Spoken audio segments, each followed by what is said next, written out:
Hello and welcome back to the Financial Times Global Commodities Summit for the last panel of the day.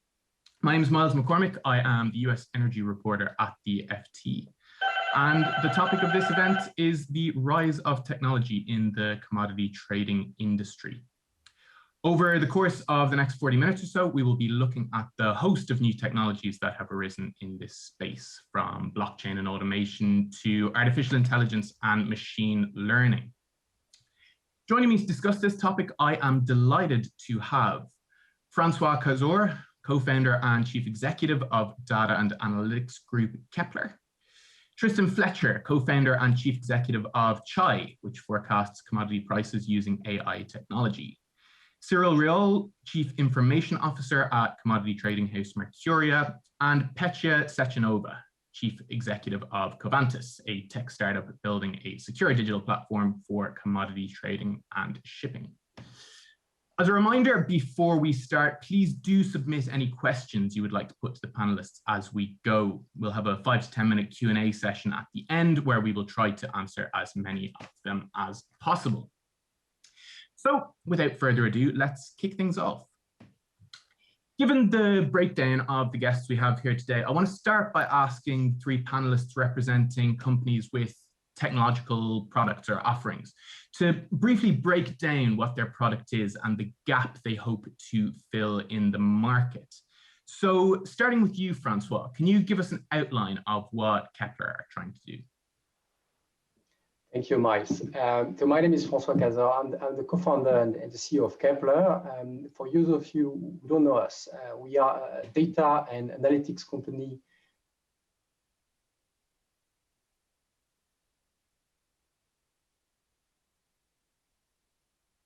And in order to do this, we deliver transparency along the entire supply chain. So flows, inventories, freight, and we do this for the global commodities market, so gas, liquids, chemicals, and dry. And we do this at scale. We work with almost 400 clients. Actually, most of the sponsors and the attendees of this event are our clients. And the solutions we offer are deeply embedded into our clients' workflows. So we see ourselves as a long-term partner of the industry. So created this company 7 years ago. We are now a team of 150 people globally, still growing very rapidly. So super happy to be there in the panel today. Really good, great time last year. Too bad it's still a virtual event. Hopefully we'll get to do this face-to-face in Lausanne next year. I just had my second jab, so I'm fully ready. Great, thank you very much, François. Tristan, can I come to you? Do you want to give a high-level overview of Chai? Of course, thank you, Myles. So I'm Tristan Fletcher, co-founder and chief executive of Chai.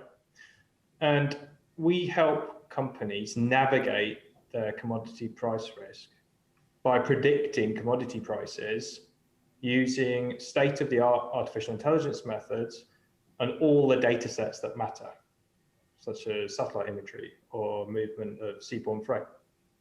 So this means on a daily basis, forecasting metal, energy, and agricultural prices out into the future with an explanation of what's driving each forecast and probabilities attached to all the different price outcomes we're predicting.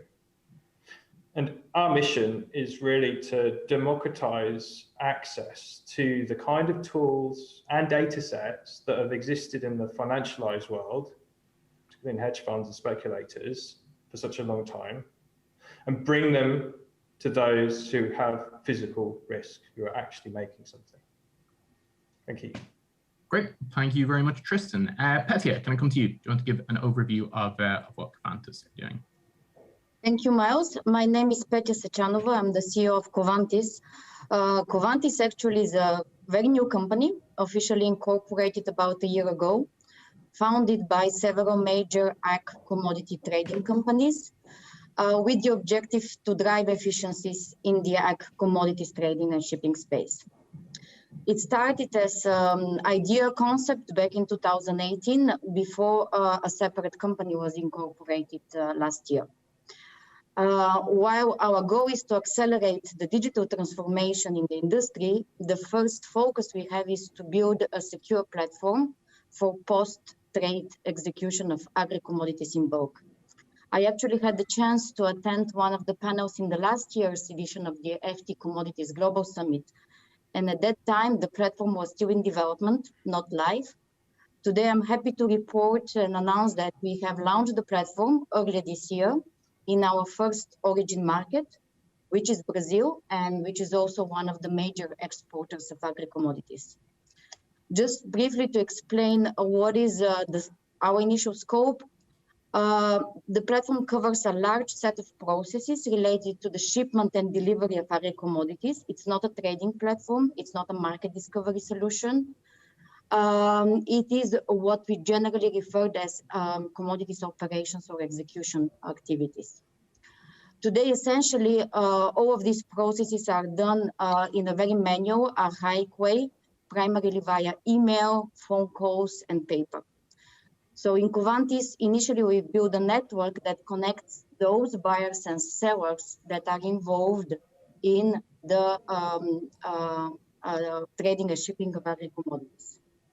In the past 4 or 5 months, since we are live, we managed to bring together in the platform all major traders, shippers, exporters from Brazil, and we execute through the platform already a very sizable amount of the total export of soybeans, which have been exported from the country. What is probably relevant to this panel discussion is the fact that we chose to build the platform using blockchain technology in order to enable greater transparency, immutability, and auditability across all the transactions, and to secure the information exchange between the multiple parties. Great. Thank you very much, Petya, and we will be coming back to the subject of blockchain shortly. Cyril, let me turn to you. I mean, Mercuria doesn't really need any introduction, I'm sure, to most of our audience members here today, but I'm curious, given what we've heard from some of the other panelists just now, I mean, are you at Mercuria being inundated with offers of new technologies and new products at the moment, or are you taking on a lot of the burden in-house and building new technology that way? I think we do a lot of innovation at Mercuria, and these technology disruption, whether we call it blockchain or machine learning or IoT as well, is something that we do a lot here. That goes also with disruptive thinking, I think. So if you get the support of the top management of the firm to do this disruption, that makes your life easier to do those sort of investment. We are a founding member of VACT, which is a consortium in the oil space, as some of you know. We are also a founding member of COMGO, which is more driven by the banks around letter of credits processes, etc. So we are definitely part of that, and we do a lot of investment in that respect. Okay. Well, thanks all for those introductions. The first point of discussion that I want to kick things off on is this notion of disruption, which pretty much all of you mentioned in your introductory comments, and specifically the democratization of data. So I suppose what I'm interested in is there's been discussion for years now of this idea that we've kind of shifted in the commodities trading world from an era of proprietary data where there was high barriers to entry, difficult for people to get into, to a scenario where digitization and this quote unquote democratization of data has allowed more entrants, kind of taken the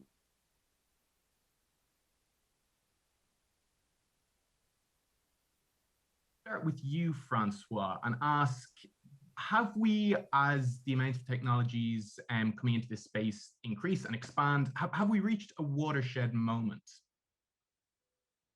Myles, look, definitely, but I think it's part of a wider bigger trend. Maybe it's just, let's call it the information age.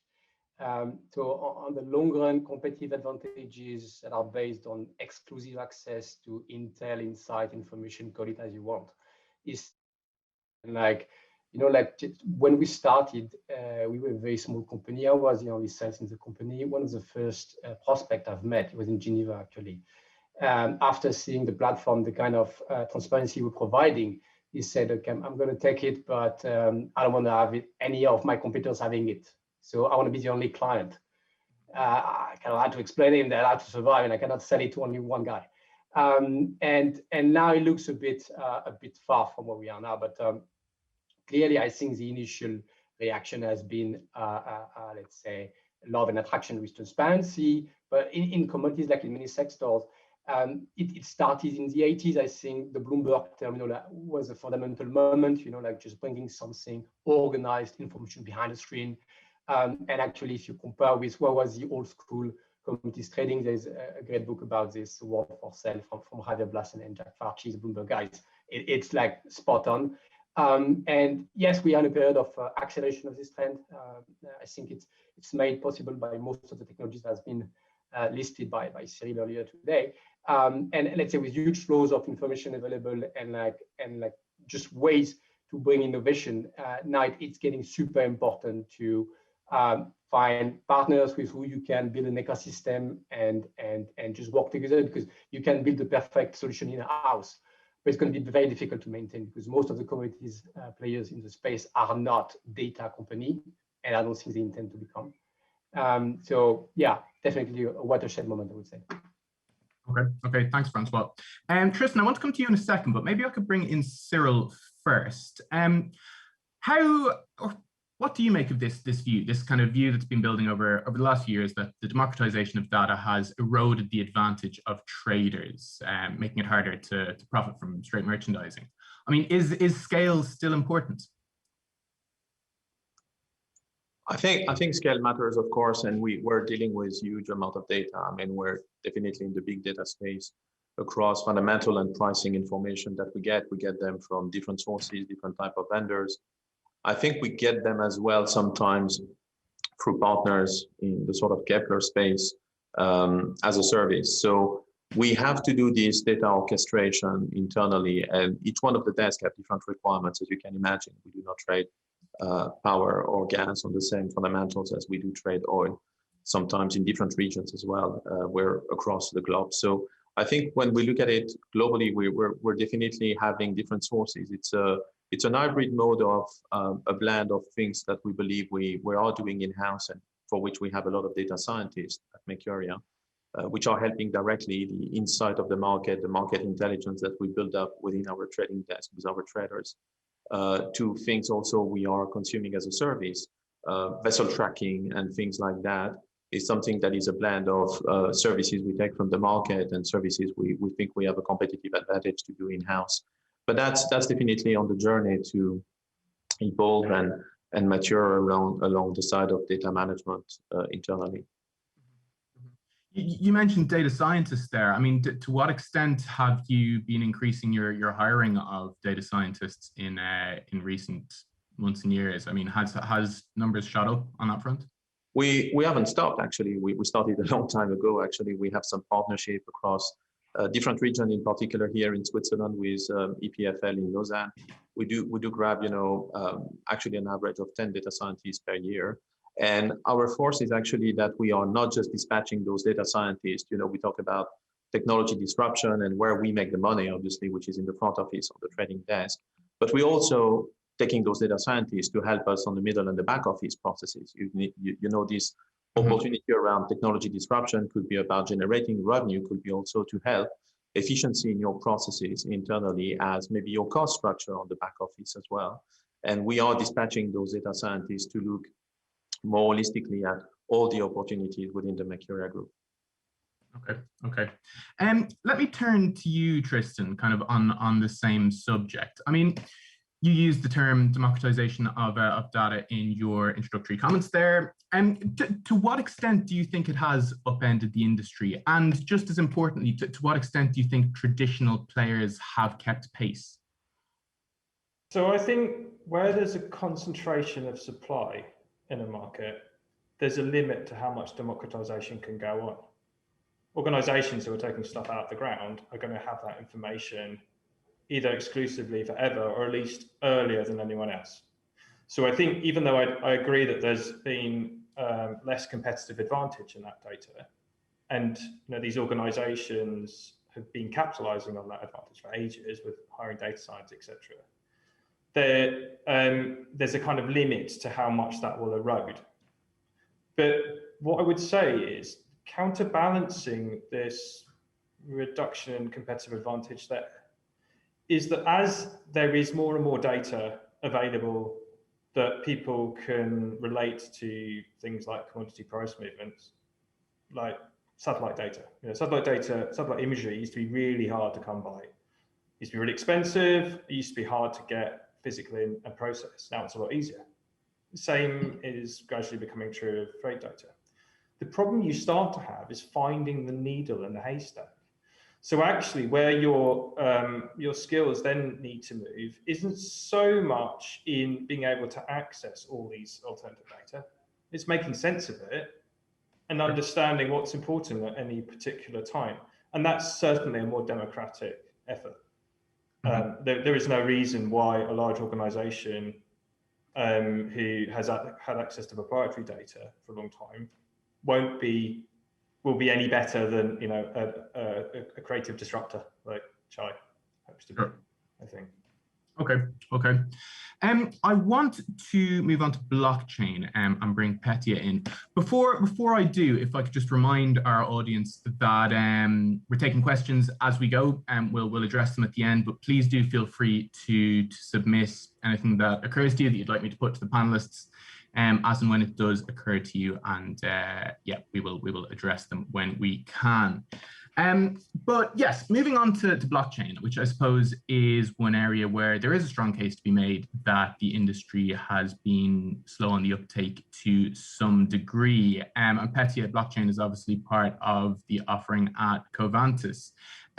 Before we speak about whether or not it's being taken up to the degree it might be, I wonder, could you outline the role blockchain can play in transforming the industry? We talk about blockchain. I mean, we introduce it in this session as a new technology, but let's not forget that blockchain now is more than 15 years old. So I rather say it's not a novelty. My opinion is that blockchain or any technology cannot transform the industry. They are just the enablers. It has never been an objective of goal of Covantis to do something just because it's a blockchain based. What transformed the industry is actually the product you offer to your clients, right? And that product or solution needs to be valuable, needs to be usable, needs to be feasible to build, and needs to be viable. And while blockchain can be the answer of feasibility assessment, can we build it, and why we would use blockchain, and obviously to some extent the viability assessment, can the stakeholders support this solution, it cannot be the answer of why one solution or system will be adopted, because then you miss also what brings value to your clients. But obviously, in terms of blockchain, there are aspects which are relevant. Blockchain is not for every use case.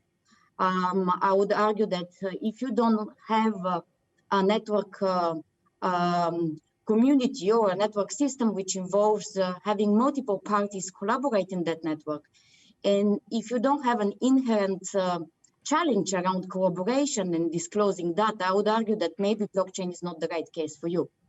But what blockchain brings in the situation where you have these challenges is certainly the ability to have one version of the truth, the privacy, segregating the data, the ability to build trust among the stakeholders, and the ability to govern those transactions among them. And that's why also are the reasons why we finally decided to use blockchain elements, because again, when we talk about tech solution, blockchain is a very, very small component, right? Sure. It's just a small piece of the whole picture. Sure.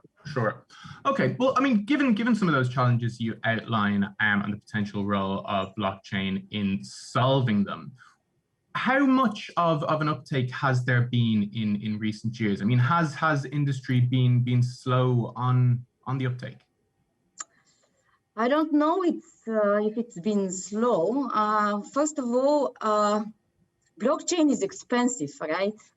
I wish and I could foresee a future where it will become commodity at some point, but that's still very, very far in the future. If you want to build a scalable, trusted solution, it requires very complex infrastructure, which requires a sizable investment. And also the resources with blockchain capabilities, they're still scarce. So there is a bit of demand supply issue that we have. Organizations want to scale up, they want to do it fast, but it takes time.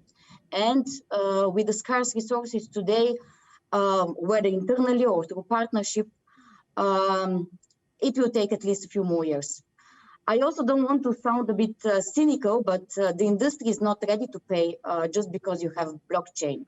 You cannot sell blockchain. It's not a markup to your solution. It's kind of becoming a minimal expectation to do a trial, to test or use a system because of the attributes that blockchain brings.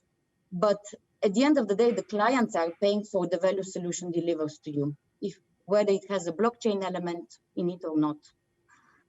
Okay. Second point I want to mention is that to build the proper governance, it takes time and effort.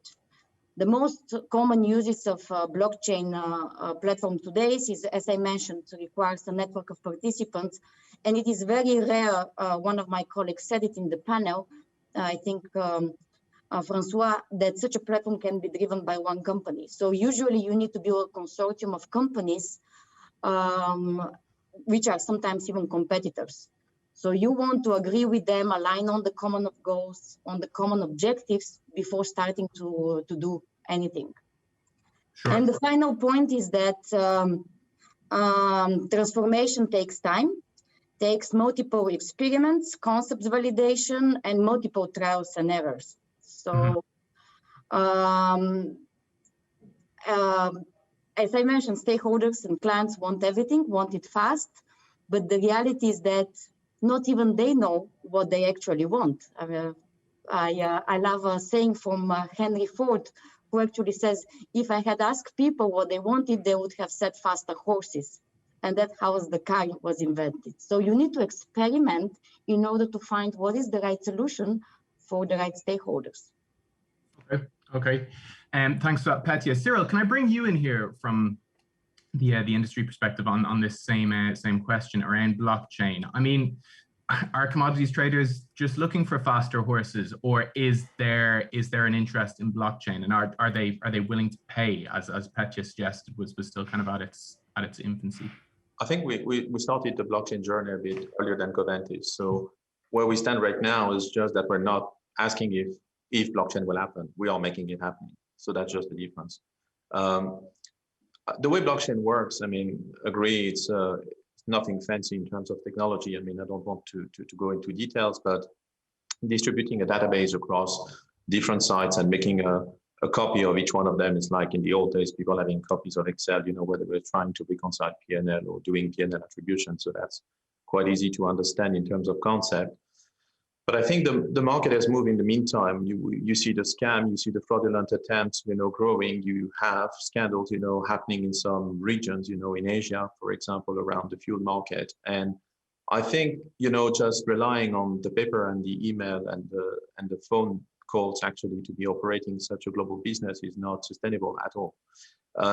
Where blockchain happens in the oil industry, in the consortium such as VAC, we do with our colleagues from Michel Gunfor and others, it's just that we are looking at market. And I think to the point of Petya, if you don't reach a critical mass of a market for a region like they did in the ag business, you're not credible. You have to have a critical mass under management of your blockchain transactions. So if you want to disrupt the way a market is operating across its market participants, please target a market, target a region, target a commodity, and get the right suspect in the room and see their appetite to disrupt, their way of operating amongst each other and become a marketplace. I think blockchain is also about this intermediation, that we see, as we call it, as the middleman, where a lot of transactions used to be, transacted by intermediaries that did not bring any real value in the chain. And I think this is what also blockchain is resolving. Part of the frustration is always that transformation, you wish you put the word blockchain in the room and things happen. But, it's not just about building it as a thing across the commodity. It's also that you need these processes to integrate within your information system. Mm-hmm.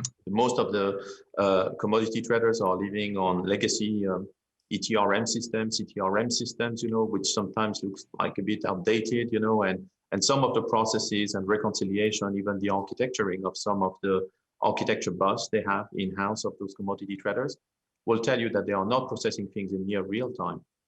And blockchain is about real time, right? So it's great that you get a bill of lading or you get a letter of credits at the door of your company in a millisecond, but don't tell me that all the information flows in a millisecond across all your front to back offices. That's not happening in reality. So the fact is also that you need to blockchain your enterprise as well in terms of rethinking the information system to be more agile, to be treating this information. So I think things we do in investment across data science is also to make sure that the information gets treated effectively in the organization itself. It's not just about the interaction we have with our suppliers and customers.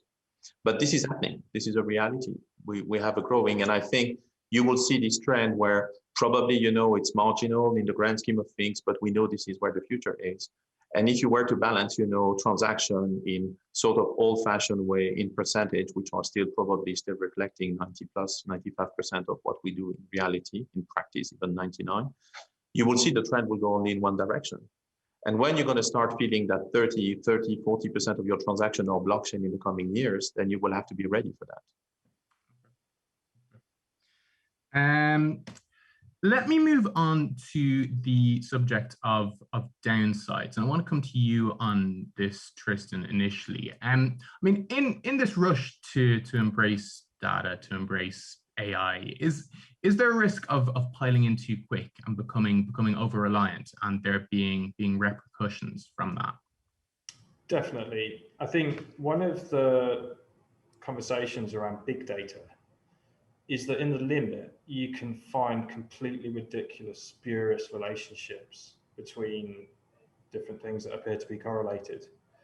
And without a strong hypothesis of what you're looking at for first, that's really likely to happen. There's been examples of people correlating divorce rates with the number of public toilets in Scotland or number of films Nicolas Cage has been in a year and number of swimming pool deaths and stuff like that. So people have just gone out and mined random relationships. Right. And something that's been drummed in to me, and people at Chai who've all worked doing machine learning and AI on big data sets and hedge funds over the last sort of 10, 15 years, is that you start with an economic hypothesis and you build from that and just let the data support you and the AI methods support you. Machine learning and big data are used a lot by people who shouldn't be going anywhere near them. And also there's a lot of people claiming to use those kind of techniques when they're not. And in both cases, that's quite dangerous because if there is a high profile failure case, particularly of the kind of techniques that capitalize on these big data sets, the whole house of cards will come tumbling down. So, I think everyone needs to be a bit more on the kind of machine learning, big data, skeptic side of things, and recognize a lot of these techniques are just sort of statistics from a long time ago, souped up a bit to be able to capitalize on the extra computing power and the availability and cheapness of data now. I saw you're nodding there, François. Is that kind of a perspective you would agree with? Is kind of that a risk you're conscious of as well? Yeah, I think it's very refreshing to hear Tristan's view. It's let's be honest, like machine learning has been the easiest way to raise capital in the next 2-3 years. Just like you drop it on a slide and boom, you become attractive because everybody was looking after it. But if you look at it, first, I agree with Tristan, machine learning is just this law of statistics. That's math. It's nothing new. It's been there for a while. And second, machine learning can produce, if you feed it with super granular and long historical of data sets, that's what it will give you, kind of rules inferred from the history you fed it with. And so it's not a magic bullet. Yeah, I think we've seen a lot of, let's say, people in the market coming saying, yeah, I got machine learning on this, that's it, solved. Everything is fine now, and it's not that simple. No, I fully agree with Tristan. I think, and as well, I think, I'm not sure it matters if it is machine learning or big data or anything. Like 10 years ago, that was, or 20 years ago, that was relational database, and that was innovation. And blockchain is another innovation, but like a lot of the time, blockchain is not the right tool. It should be a simple database. So I think the same thing is happening, which is like people are coming back a bit on let's say the back of the trend, saying, yeah, actually, like, let's look at what we're trying to solve instead of jumping on the new fancy tech, because most of the time it's not magic. Okay. A reminder to our audience that you should feel free to drop questions, and we've got some good ones coming in, which we're going to turn to shortly. But before we do so, if I come back to you, Cyril, and you mentioned earlier the question of kind of the shift into gas and power markets, and I'm interested if big commodity traders are going to push more deeply into markets like this, like power and renewables, and gas. I mean, are they going to need more sophisticated trading analytics? I mean, these are markets that require more real-time calculations, perhaps, than oil. So how do you address that? Definitely, this is a key point. The energy transition that all the global merchants are looking at doing in the coming years is a call for when we're going to move from the molecule to the electrons. We're going to test actually the information system of most of this company in terms of two things: the scalability of the infrastructure we have, because the volume of data and touching things around renewable, carbon emission, and also power and gas trading will definitely stress, the scalability of the infrastructure you have to operate. I think the digital readiness also would be on the hook.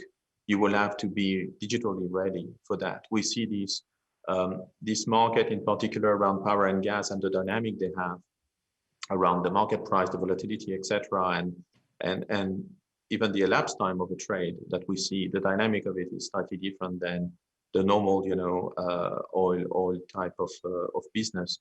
So the dynamics are, the rationale might be the same, the dynamics are just different. So scalability of infrastructure, digital readiness will stress test, the move from molecule to electrons in most of the commodity trading places that operates today in the traditional energy market, I would say.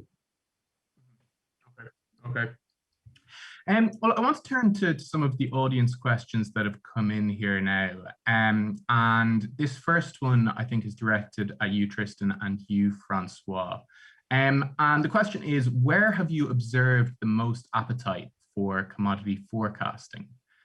So I wonder, can I turn to you first on that, Tristan? Well, where's the main appetite, or the main area you guys can address? So actually, we overlap a little bit with Kpler here in our enthusiasm for energies. No matter what you make, any manufacturing process, you use power or energy in doing that. And so we have a lot of enthusiasm in the energy markets, particularly Brent crude as a reference price. Actually, as a consequence of the fact that there seems to be other people doing things on energy because they're so interesting, there is less insight around metals. So I guess our next favorite is things like aluminium and copper. And the good thing about those kind of metals is there's a concentration of supply. Copper is only taken out of the ground in a very small number of places. So you don't need to look at very much in the sky. Sure. It's shipped around from a small number of places, etc. So it's actually, the way we do everything at Chai, it's quite a benign commodity for us to forecast. I mean, quite frankly, it's just going to go up anyway. So I don't need to say much more than that. But those are our kind of sweet spots. Sure. François, can I come to you with the same question? Is it the same kind of area? And if not, why not? So we don't touch prices. We just do fundamental data, which is a good way to forecast prices at a later stage, but we just do fundamental data. I would say, look, ever since we started was about near past, which is what happened last week, what happened last month, who lifted this cargo, and what was in this specific vessel, if anything was in it, like what BP is doing, or show me Vitol, that's what we had. There was always a question about the past. Now, more and more, we're seeing interaction around next month, 2 months, 3 months, which is show me the OPEC export. How does it look? It's only the 15th of the month, but what will be June exports? And will they be respecting the quotas? These kind of questions are every day. The same thing happening, I think, in freight. We've seen growing demand around freight analytics lately. I mean, there's the Ever-Given story, of course. Evergreen, I don't remember which one, the vessel that got stuck, that created our disruption. And suddenly people said, well, actually, you can lose a lot of money on freight. And so we're seeing a large amount of accounts saying, just get better at freight forecasting. Just tell me what happened. Where is the fleet? Where are the ton miles? Where are the shipping capacity being positioned? And so there's an element of time, which is like do it in a month, and geography, which is like what's likely to happen. And for this, you need pricing. So it's kind of a virtuous cycle. With good price forward, and you can have a very solid offering in terms of where is going to be positioned the molecules or the shipping capacity, and you do better, let's say, trading decisions. Mm-hmm. Okay. Cyril, can I come back to you? You mentioned this notion of attracting new talent, of getting increasing amount of software engineers in earlier. And one thing I'm interested in is how you compete with some of the kind of software giants that are out there. I mean, the Silicon Valley guys like Google, Amazon, Facebook. Is there appetite among younger people kind of coming into the software game to come and work for a big trading house like Mercuria when they could be going to Google or could be going to Facebook? I hear your question that on the paper, if you take a young data scientist from Berkeley, MIT, or Imperial College, you say a commodity trader name or you say Google or Facebook, this sounds slightly different to him or her. But in practice, I think the beauty they have in an industry like ours is that it's a green field. We're not shy to give opportunities to young people, young talents. They can take responsibility, which sometimes in large corporations is a bit more difficult to get. They have a total freedom, of disrupting the way we operate. We're not coming here and telling them, we've been operating in such a fashion for so many years. Please conform to that. We're asking them to disrupt. We're asking them to be more creative. We're asking them to apply it in a field which is a total green field where opportunity is quite large. And I think, interestingly, we're having 10 of them, for example, coming and joining us at our head office in Switzerland.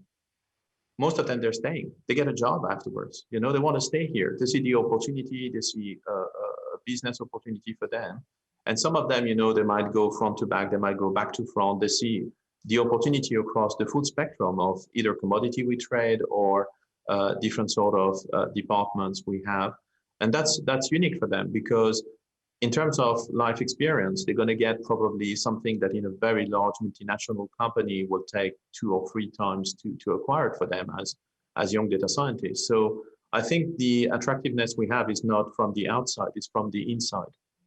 When you're inside, you really see this opportunity of disrupting sometimes very old-fashioned processes and coming with, and they are bright as well. So they came in and they do understand quickly the way we operate, and they basically come with creative ideas. We saw that in many respects, for example, and I think Guillaume was on the panel tomorrow, our CFO mentioned that several times at the FT Summit, but we see that reconciliation, there's a lot of activity where in the back office, you need to reconcile your position, with third parties, with banks, with many people.